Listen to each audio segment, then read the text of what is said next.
Once upon a time, there was a girl named Cinderella who lived with her two sisters. Every night, the two sisters would dress up and go into town where they were popular and sought-after scrubwomen. Night after night, Cinderella would stay home doing the chores. It's work, work, work. All the time work. Then, one day, she heard a strange little voice. Cinderella! Cinderella! Who left that screen open again? Hey, watch it, hold it! I'm your fairy godmother. Oh, boy. All right, change me. Huh? Do me over, you know, the gown, jewels, carriage, glass slippers, and like that. Oh, you mean this model? Yeah, that's it. Of course, my dear. Just sign here. Sign what? It's our little contract. I'll give you all these things. I'll sign. There you are. Fine. There you are. And in return, you sell all this wonderful metal cookware by midnight tonight. Just $39.95 a set. I gotta sell all these pots and pans? By midnight. If you want to keep all those goodies. Even we fairy godmothers have to make a living, you know. But there's only one man in the kingdom rich enough to buy this stuff. That's right, honey. Prince Fascinato himself. But Cinderella's fairy godmother didn't know much about royal finance, for the prince was, at that moment, saying to his prime minister, This balance can't be right, Frobisher. My fortune runs into 6 figures. Yes, Your Highness, but they're all zeros. Ah, yeah.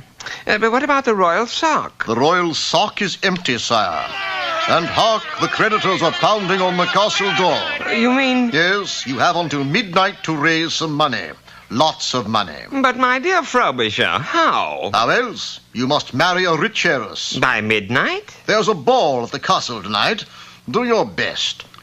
So, that night, the prince looked his guests over very carefully. Uh-oh. Something, Your Highness? I think I've got a live one, Frobisher. And so the prince and Cinderella danced for hours. You are the loveliest girl in my kingdom. Your eyes, your diamonds... Those were sure terrible beans we had for dinner. Beans? Now, with this skillet, you can cook the waterless way. Your teeth are like pearls. Your pearls like teeth. The price includes this oatmeal steamer. Let us go where we can be alone, darling.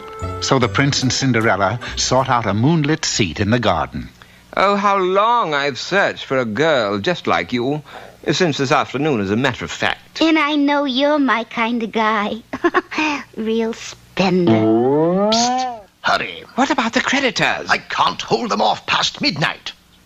Psst! How's it going, dearie? I'm just about to close the sale. Tell him about our layaway plan. You've only got an hour left.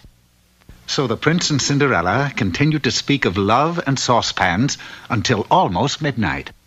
Such grace, such beauty, such real cash value.